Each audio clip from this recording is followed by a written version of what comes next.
Welcome to VOA Africa. Thank you for joining us. I'm Yehia Suhib in Washington. Here's what's coming up on African News tonight.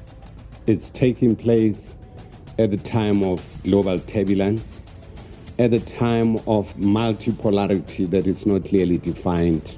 It's taking place when in the White House you have somebody who advocates total different approaches. That's South African international relations expert Kingsley Makubila on how the African Union summit this weekend will be different from other similar meetings. Details coming up. Also, a judge orders the White House to temporarily lift a funding freeze that shut U.S. aid and development work worldwide. And we look at Black History Month in the United States. These stories and more on African News tonight. But first, our top story. Reporter Sabiti Jafar Al-Katanti in eastern DRC confirms to me M23 rebels seizing a second airport in the region following a days-long advance towards the Kavumu airport, which serves South Kivu province. Yes, exactly. I confirm that the M23 has taken today the airport of Kavumu, the important airport in the South Kivu province, which is at 37 kilometers west of the city of Bukavu. So for now, the city of Bukavu doesn't have any airport, and it's the same for the DRC armed forces because they were also using that airport to reinforce troops in the region. M23 rebels are continuing their march in eastern Congo. I asked about their long-term goal. We are seeing that rebels are not getting any resistance from FRDC. As you may know, Goma had a lot of military equipment which were taken by M23, and for now they are using it against FRDC. The goal is still something which only M23 know. It seems that their goal is being changed day after day. The last time when I talked to Colonel Nanga, the coordinator of AFC, the alliance which leads the M23 and other groups, according to them, the goal is now to chase out Tshisekedi. They will march till Kinshasa. And lastly, I asked Jafar to describe the humanitarian catastrophe looming in the eastern DRC as M23 rebels push south. There is no any NGO which can operate in that zone. The road is still closed and the lake is also closed. So there is no link from Goma, which is the hub of the Eastern Congo, to the other parts of the Eastern Congo. So people who are in the other side are not in communication with peoples in the other side, and also NGOs cannot operate as the roads and the lake are still closed by M23. And this is one of the biggest situations. Kavumu, the zone which were attacked today by rebels and have been taken, was an epidemic zone because there is Mpox outbreak in that zone. I was there 3 months ago with hundreds of cases of people affected by Mpox. So for now, these people fled in the community. They will also contaminate many other people. So the Mpox outbreak will be uncontrollable very soon, as many people will get infected by the patient who fled the hospitals. That was reporter Sabiti Jafar Al-Katanti speaking from the eastern DRC. The African Union Summit is getting started in Addis Ababa, with the 55-nation organization facing multiple challenges. AU officials tell the escalating conflict in Eastern Democratic Republic of Congo and drastic cuts in humanitarian aid from the United States will top the agenda. Darren Taylor reports. South African international relations expert Kingsley Makubela says the Addis Ababa meeting is set to be very tense because there are great divisions between members about how to approach various crises. This summit is going to be different from other summits. It's taking place at the time of global turbulence, at the time of multipolarity that is not clearly defined.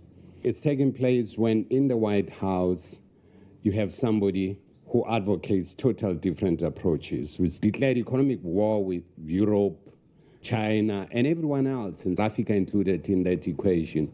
US President Donald Trump has frozen most foreign aid for 90 days, throwing into question billions of dollars of assistance for Africa. The US leader says it's part of his America First agenda and that it's time for others to provide large-scale developmental assistance globally and for Africa to be less dependent on foreign help. Makubela says the AU needs to come up with plans to fill the gaps left by the sudden lack of US funding. Otherwise, many Africans could die from starvation and infectious diseases. Then there's the fighting in Eastern Democratic Republic of Congo, where M23 rebels have beaten back Congolese troops and forces from South Africa, Tanzania, and Malawi. Speaking at a pre-summit event hosted by the South African Institute of International Affairs in Johannesburg, Congolese political analyst Hubert Kabasu said it's a severe blow to the AU's credibility that it has been unable to end decades of conflict in the DRC. According to the United Nations and the Kinshasa government, Rwanda is backing the rebels. Rwandan President Paul Kagame says his troops are in eastern DRC only to protect Rwanda's borders and accuses Kinshasa of sheltering a Rwandan rebel group that wants to oust his government. Kabasu says the AU must decide what to do about Kigali's involvement in the war and DRC President Felix Tshisekedi's unwillingness to speak with M23 leaders. If you look at it from the perspective of Kinshasa, they say the international community is not activating sanctions robust enough to stop Rwanda and other factions. And Congolese politicians and civil society in Kinshasa, on the contrary, they say that international community, including also SADC and EAC, are not exerting sufficient pressure on Kinshasa for Kinshasa to accept dialogue and also for Kinshasa regime to curtail predatory politics, erratic politics, repression, rampant murders of politicians. So, says the analyst, the AU must find solutions to a multi-dimensional crisis in eastern DRC. Otherwise, he says, it could easily become a war involving multiple countries. Recently elected AU Commissioner Lerato Matuboge of South Africa tells conflicts won't end unless there's sustained Africa-driven development on the continent. My number one priority will be to address the issue of energy poverty that is on our continent. We have 600 million Africans that have zero access to electricity as we speak. We are talking about a continent that only has 25% of broadband access. We are talking about a continent that has fragmented infrastructure. We are unable to trade with one another. We've got 18% intra-Africa trade levels. How do we make sure that we crowd in the resources that we need to move our infrastructure forward? We've got the right plans. We've got the program for infrastructure development. But Makubela says the AU's always been good at making plans. Implementation, however, is where its weakness lies. The heads of government from the AU states arrive in Addis Ababa today, ahead of the summit sessions on Saturday and Sunday. I'm Darren Taylor in Johannesburg. A spokesman says Congolese President Felix Tshisekedi will not attend the summit and that the Prime Minister will represent the country. A federal judge yesterday ordered the Trump administration to temporarily lift a funding freeze that has shut down U.S. aid and development work worldwide. The court cited the damage the sudden shutdown has done to the nonprofits and other organizations that help carry out U.S. assistance overseas. In January, President Donald Trump imposed a 90-day freeze on most aid spending to allow time to review all programs to ensure they serve national interests. It was the second major setback in the effort to dismantle the 6-decade-old U.S. Agency for International Development, which Trump and ally Elon Musk say is out of line with Trump's agenda. The funding cutoff has left Contractors, farmers, and suppliers in the U.S. and around the world without hundreds of millions of dollars in pay for work already done and forced layoffs among those enterprises. On his first day in office, U.S. President Donald Trump. The Trump administration is moving quickly with its mass deportation plans by sending some migrants to Guantanamo Bay in Cuba and rapidly deporting others. VOA's immigration Alain Barros brings us the story. On his first day in office, U.S. President Donald Trump declared illegal immigration a national emergency. He promised to follow up on a key campaign promise and deport millions of undocumented immigrants. Lawyers say migrants facing deportation are entitled to due process. Here's Hannah Flam. She is an immigration lawyer and director of policy at the International Refugee Assistance Project. You are issued a charging document which begins a proceeding against you when you can apply for asylum or otherwise defend your right to be in the United States. At the end of that process of applying for immigration relief, of going to immigration court and seeing an immigration judge, if you don't win at the end of that process, then you are issued a deportation order. Flam says deportation can happen quickly or it can take a long time. It's possible that somebody is deported after months or years of fighting their case.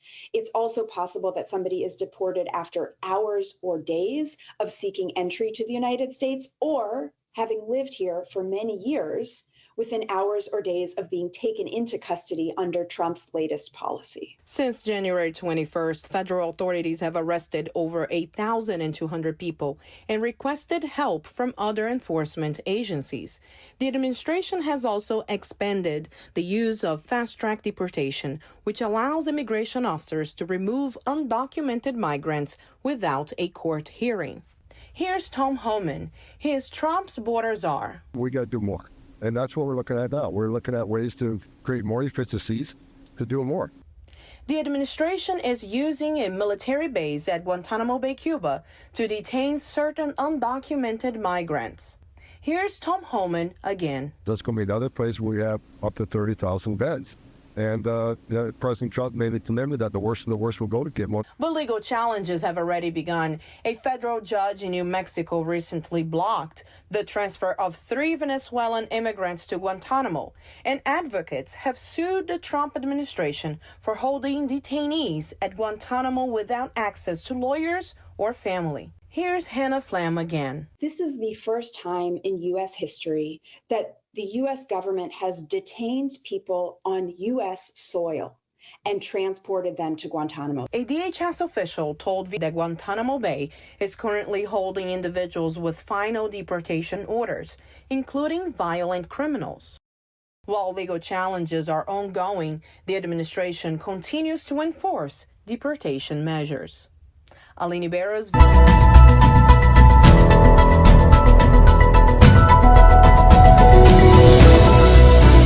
You're listening to African News Tonight on the Voice of America. Some 260 people believed to have been trafficked and trapped into working in online scam centers are to be repatriated after they were rescued from Myanmar, Thailand's army announced Thursday. They represented 20 nationalities, including 7 African countries: Ethiopia, Kenya, Uganda, Burundi, Tanzania, Nigeria, and Ghana. Myanmar, Cambodia, and Laos have become known as heavens for criminal syndicates that are estimated to have forced hundreds of thousands of people into helping run online scams, including false romantic ploys, bogus investment pitches, and illegal gambling schemes. United Nations experts say such scams have extracted tens of billions of dollars from victims around the world. In the U.S., the month of February designated as Black History Month, a time to celebrate Black history, culture, and education. Black history is also celebrated within communities and families, where, according to studies, some families use the month to explore their genealogy and learn about their ancestors. For more on the significance of Black History Month, VOA's Douglas Puga reached out to Dr. Nola Haynes, an academic, policy writer, and advocate. I think this is one of the most important Black History Months in the history of the country because Black folks have never felt so vulnerable since the passing of the Civil Rights Package. And since there is an attempt to kind of ease back on celebrating or, promoting Black people, especially within the federal government, which is one of the largest employers of Black Americans, this particular Black History Month has more meaning because it's more community driven, it's more family driven, and people feel closer to the heritage, to the legacy, because people really do feel like we are going back to a time where it just wasn't fair and equal in our country. This year's theme is African Americans and labor. What do you make of that theme? It's incredibly important. The federal government is one of the largest employers for Black Americans, for African Americans. So a lot of people are very nervous about next steps, what they're going to do. There is an old adage in the Black community. There's an old joke that says you go to college, or maybe you don't go to college, and then you get your good government paying job that you have stability for 30 years and then you retire. So right now, Black History Month means even more because Black Americans, African Americans feel that their stability is being threatened because it's tied in with labor. So again, this has more cultural meaning this month, this year. Lastly, do you think Black history, especially what Blacks have contributed to America's historical narrative, is well taught or explained to more people? There's been an attempt, in this country for a lot of years to educate all Americans on Black history and beyond Dr. Martin Luther King, although his contributions were still great, and also President Lincoln. But Frederick Douglass was one of those key prominent figures early on in this movement. Even in the world that I'm in foreign policy, when you think about Ralph Bunche, there's so many people, Ida B. Wells, there's so many Black Americans that has contributed to American culture, from music to art to food to architecture to innovation to developing technologies. The presence of Black Americans in this country has made it what it is. I live in Washington, D.C. now, and many ancestors physically built Washington, D.C. So everywhere you go in this country, you are going to see why it is important to celebrate Black Americans in this country. And some people will say, well, why do only Black people need a month? I'm going to tell you why. The moment that we're in right now, where it feels like anything regarding Blackness is being attacked, is why Black History Month happened in the first place. Black history was not being taught at all in any institutions unless you were concentrated in Black areas. And even then, not so much, because many of the teachers were white. That's Dr. Nola Haynes, an academic, policy writer, and advocate. She spoke with VOA's Douglas Mpuga from Washington, D.C. Today is Valentine's Day, a day people in many countries celebrate love. In Abuja, Nigeria, some people tell that the rising cost of living will affect celebrations this year. Uchiibi thinks many people will spend less this year. Of course, it will affect how people celebrate. St. Valentine is just second to what people are looking for to sustain them. The money people have are barely enough for them. So people are cutting down costs for frivolities. Consider Valentine as something that you can do without and you will still be okay. It's just a matter of understanding with your girlfriend or your spouse. Bella Ojo also expects to see less spending. The cost of living will affect this year's Valentine celebration because everything is skyrocketing. Transportation, foodstuffs, everything. Some families might like to go to an eatery to eat, but due to the cost of food, they might stay back at home and eat their food. Lovers might not be able to give themselves gifts. John Garba looked for less expensive alternatives for his gift this year. Usually, every year, I tend to buy very quality gifts, something very unique in my own standard. and something that is affordable. And the cost of living has even affected the basic needs, even as simple as food packages. I had to go for the bare minimum by looking for someone to kind of arrange different food items into a package for me because prices of things in the ones I want that I saw online by Valentine vendors is ridiculous. But Sophia James says she doesn't worry about the cost as she marks the day. The rising cost of living might not really affect how I celebrate my Valentine's Day because Valentine's Day is a day set out to celebrate our loved ones. I think no matter what, you just show your loved ones how much they mean to you or how blessed you are to have them in your life. It's a season of love, so we have to spread love. To everyone who celebrates, we wish you a happy Valentine's Day.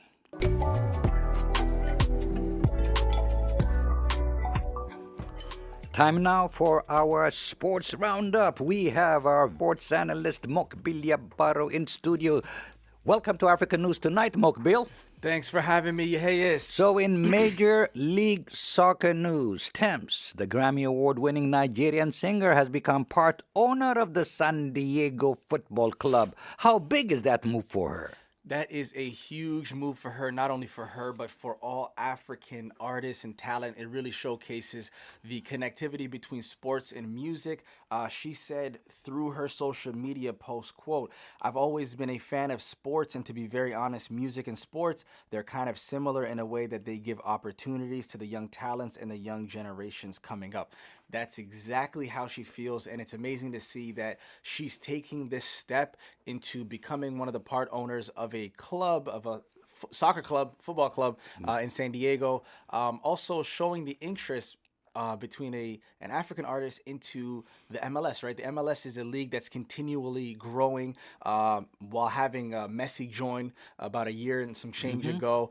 Now seeing the investment from not only her in her group of owners. Issa Rae actually is a part of that owners club as well. So it's amazing to see black women joining the ranks of ownership in sports. And sticking with world football, the Champions League matches that have happened midweek were fantastic. Can you tell us more?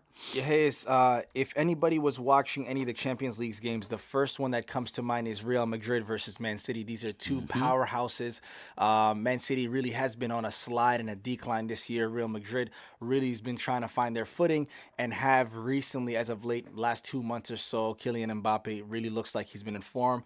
And Man City was just trying to make a statement playing the first leg at home. They went up 2-1 in the lead against Real Madrid. Real Madrid was able to tie the game 2-2. In extra time, they were able to overtake them with Jude Bellingham scoring a tap-in with about a minute left in the game. Really, really shocking loss for Man City. They haven't been able to close out matches lately, and it's been really, really hard for not only them, but for their manager, Pep Guardiola. And lastly, from football to basketball, how did the Luka Doncic and Anthony Davis trades work out for their new teams? Let's just say Hollywood and LA are really ecstatic to have Luka Doncic, the new face of the LA Lakers. And as soon as the king, LeBron, decides to hand his torch over to Luka, I think this will be Luka's team. Very opportune moment for Luka to not only take over the team, but take over NBA in general. LeBron's playing fantastic. The game has looked really easy for him because he has another pass-first type of guard. Anthony Davis, unfortunately, after the first game, got injured. So, our sports analyst, Mokbil Baro. And with that, we wrap up this edition of African News Tonight. On behalf of our producer and sports analyst, Mokbil Baro, and our engineer, Jumbe Hamza, thanks for choosing the Voice of America. Thank